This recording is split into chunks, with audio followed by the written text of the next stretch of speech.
Bible एक वर्ष में। नमस्कार, आप सबका बाइबल एक वर्ष में स्वागत है। आप सब ने जो कदम उठाया है प्रभु के वचन सुनने के लिए, यह हमारे जीवन के अंधेरों को दूर करेंगे और हमें प्रभु के प्रकाश में चलाएंगे। आज हम कुरिन्थियों के नाम संत पौलुस के दूसरे पत्र का अध्याय 11, होसिया के ग्रंथ का अध्याय 10 और स्रोत ग्रंथ का 67वां स्रोत सुनेंगे। प्रभु का वचन सुनने से पहले आइए हम ईश्वर से प्रार्थना करें। हे प्रभु, हम आपका वचन सुनने वाले हैं। हमारे मन की आंखें खोलें और हमें आध्यात्मिक प्रज्ञा दें ताकि हम आपको जान सकें और आपके वचन के अनुसार अपना जीवन जिए। यह हम मांगते हैं आपसे प्रभु यीशु के नाम, आमीन। कुरिन्थियों के नाम संत पौलुस का दूसरा पत्र अध्याय 11। आप लोग झूठे धर्म प्रचारकों से सावधान रहें। ओह, यदि आप लोग मेरी थोड़ी सी नादानी सह लें, खैर आप मुझको अवश्य सहेंगे। मैं जितनी तत्परता से आप लोगों की चिंता करता हूं, वह ईश्वर की चिंता जैसी है। मैंने आपके एकमात्र दुल्हे मसीह के साथ आपका वाग्दान संपन्न किया, जिससे मैं आपको पवित्र कुंवारी की तरह उनके सामने प्रस्तुत कर सकूं। मुझे डर है कि जिस प्रकार सांप ने अपनी धूर्तता से हेवा को धोखा दिया था, उसी प्रकार आप लोगों का मन भी न बहका दिया जाए और आप मसीह के प्रति अपनी निष्कपट भक्ति न खो बैठे। क्योंकि जब कोई आप लोगों के पास एक ऐसे ईसा का प्रचार करने आता है जो हमारे द्वारा प्रचारित ईसा से भिन्न है, या एक ऐसा आत्मा अथवा सुसमाचार ग्रहण करने को कहता है जो आपके द्वारा स्वीकृत आत्मा अथवा सुसमाचार से भिन्न है, तो आप लोग उस व्यक्ति का स्वागत करते हैं। ऐसे महान प्रचारकों से मैं आपको किसी तरह कम नहीं समझता। मैं अच्छा वक्ता नहीं हूं, किंतु मुझ में ज्ञान का अभाव नहीं। इसका प्रमाण मैं सब तरह से और हर प्रकार की बातों में आप लोगों को दे चुका हूं। आप लोगों को ऊपर उठाने के लिए मैंने अपने को दीनहीन बनाया और बिना कुछ लिए आप लोगों के बीच ईश्वर के सुसमाचार का प्रचार किया। क्या इसमें मेरा कोई दोष था? आप लोगों की सेवा करने के लिए मैंने दूसरी कलीसियाओं से चंदा मांगा। आप लोगों के यहाँ रहते समय मैं आर्थिक संकट में पड़ने पर भी किसी के लिए भी बाहर नहीं बनता था। मकेदोनिया से आने वाले भाइयों ने मेरी आवश्यकताओं को पूरा किया। मैं आपके लिए भार नहीं बना और कभी नहीं बनूंगा। मुझ में विद्यमान मसीह की सच्चाई की शपथ, अखिया भर में कोई या कुछ भी मुझे इस गौरव से वंचित नहीं कर सकेगा। ऐसा क्यों?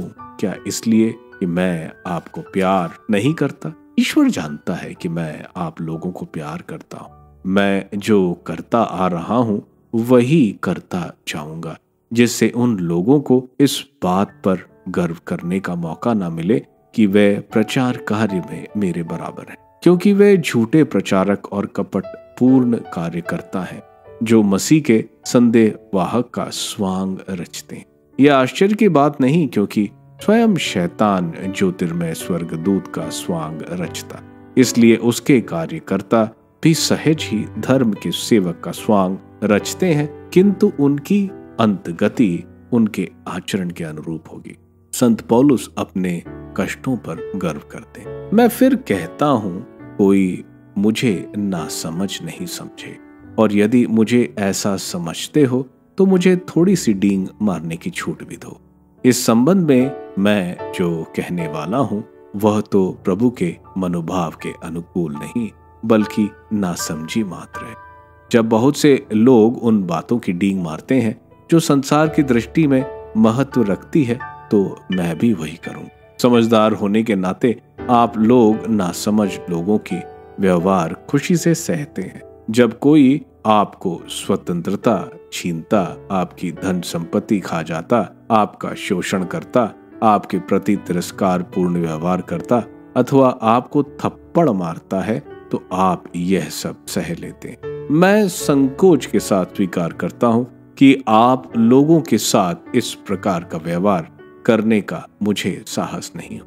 आप इसे मेरी नादानी समझें, किंतु जिन बातों के विषय में वे लोग डींग मारने का साहस करते हैं, मैं भी उन बातों के विषय में वही कर सकता हूं। वे इब्रानी हैं, मैं भी हूं।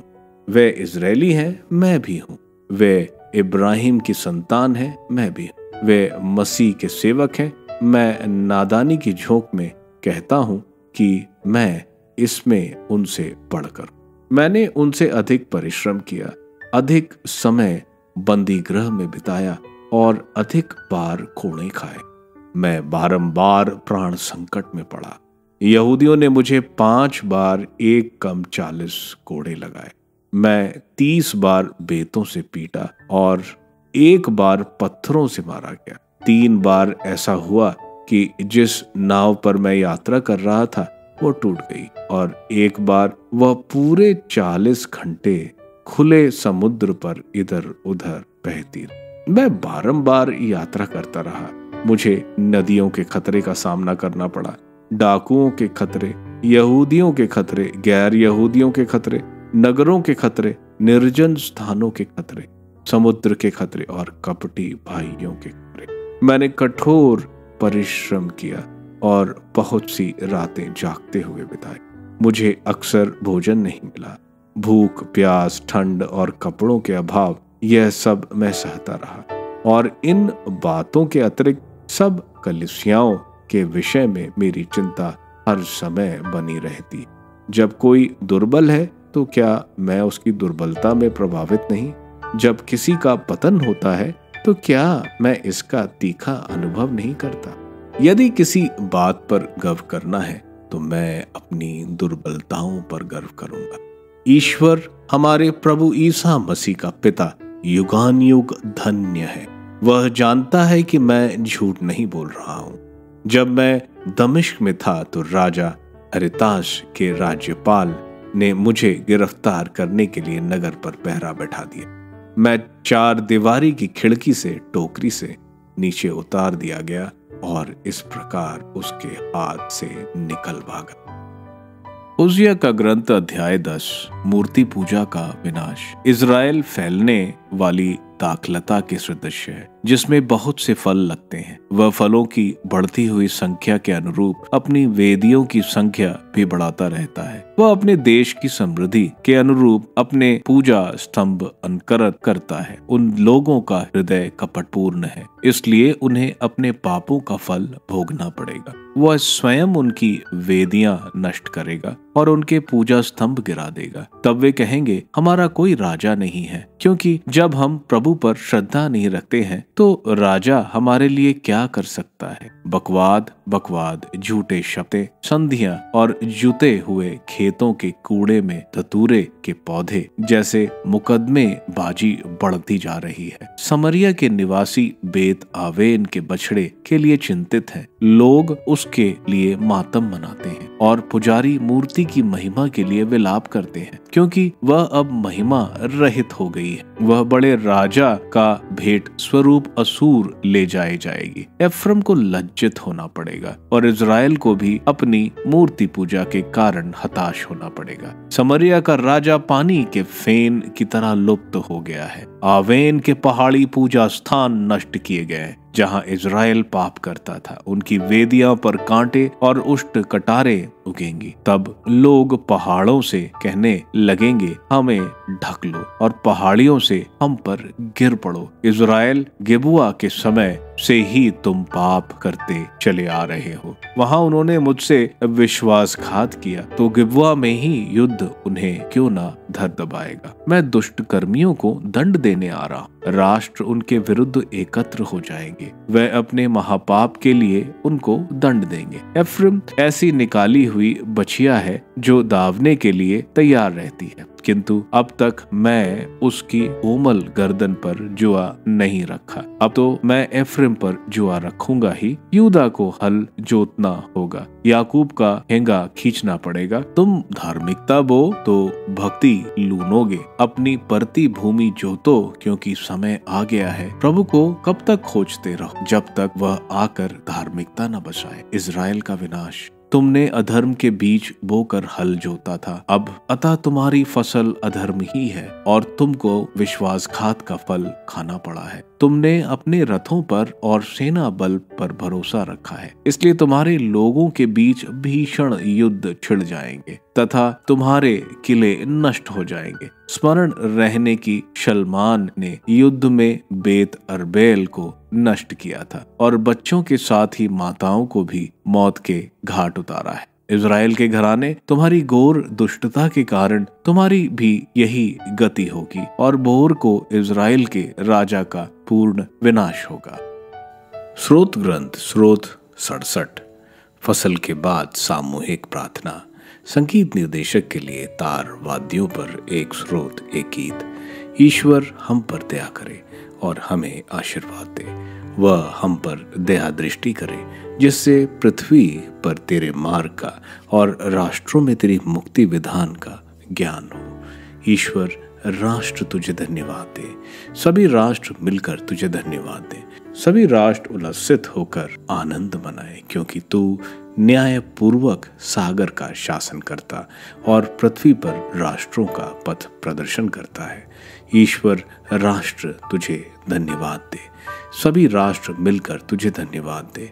पृथ्वी ने अपनी उपज प्रदान की। ईश्वर हमारा ईश्वर हमें आशीर्वाद देता है। ईश्वर हमें आशीर्वाद प्रदान करता रहे और समस्त पृथ्वी उस पर श्रद्धा रखे। कुरिन्थियों के नाम संत पौलुस के दूसरे पत्र के अध्याय 11 में संत पौलुस उन झूठे प्रचारकों के बारे में बोल रहे हैं जो हमने अध्याय 10 में भी सुना था। इन प्रचारकों का काम था एक स्थापित कलीसिया को उसके प्रचारक से दूर करना और अपनी कलीसिया में शामिल करना। संत पौलुस अध्याय की शुरुआत में बोल रहे हैं कि उन्होंने पिता की तरह कुरिन्थ की कलीसिया को एक पुत्री जैसे बड़ा किया कि उसे एक कुंवारी की तरह प्रभु यीशु को देने के लिए। जैसे एक पति को ईर्ष्या होती है अपनी पत्नी को किसी और की तरफ का रुझाव देखकर, इसी तरह प्रभु को भी कुरिन्थ वासियों के गलत प्रचारकों के पास जाना अच्छा नहीं लगता है। वे बोल रहे हैं कि ये लालची प्रचारक इनको गलत शिक्षा सिखा रहे हैं। संत पौलुस बोल रहे हैं कि वे कुरिन्थ की कलीसिया पर कभी बोझ नहीं बने। उनकी मदद मैसिडोनिया की कलीसिया करती थी। संत पौलुस इन झूठे प्रेरितों को झूठा बोल रहे हैं, वे कपटी उनको बोल रहे हैं और अपने आप को सच्चा प्रेरित प्रस्तुत कर रहे हैं।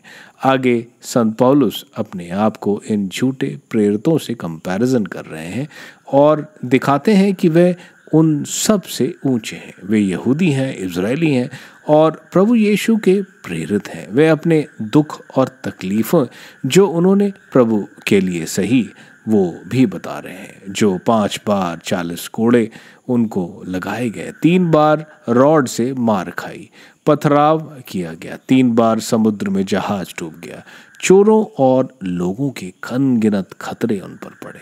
संत पौलुस बोल रहे हैं कि वह अपनी निर्बलता पर गर्व करेंगे, क्योंकि जब वो निर्बल होंगे तो ईश्वर की ताकत उन पर आएगी। वे दमिश्क में जब राजा ने उनको पकड़ने का आदेश दिया था तो संत पौलुस लोगों की मदद से एक टोकरी में उस जगह से बचकर निकल गए।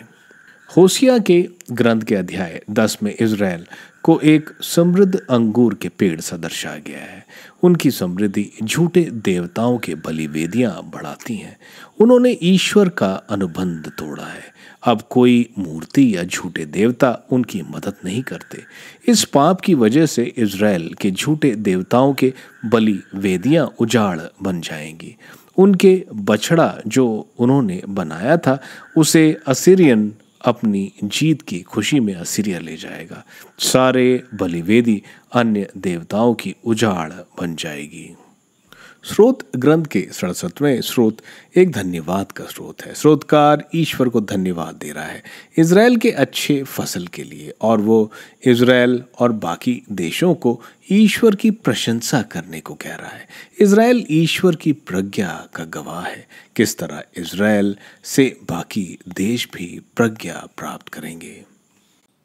आप सबको धन्यवाद ईश्वर के वचन सुनने के लिए। मैं आपसे विनती करता हूं कि आप बाइबल एक वर्ष में को दूसरों के साथ शेयर करें, क्योंकि प्रभु का वचन स्वयं प्रभु यीशु है। प्रभु को दूसरों को देने वालों को प्रभु की आशीष जरूर मिलेगी। मैं आप सबका बड़ी बेसब्री से कल इंतजार करूंगा। धन्यवाद।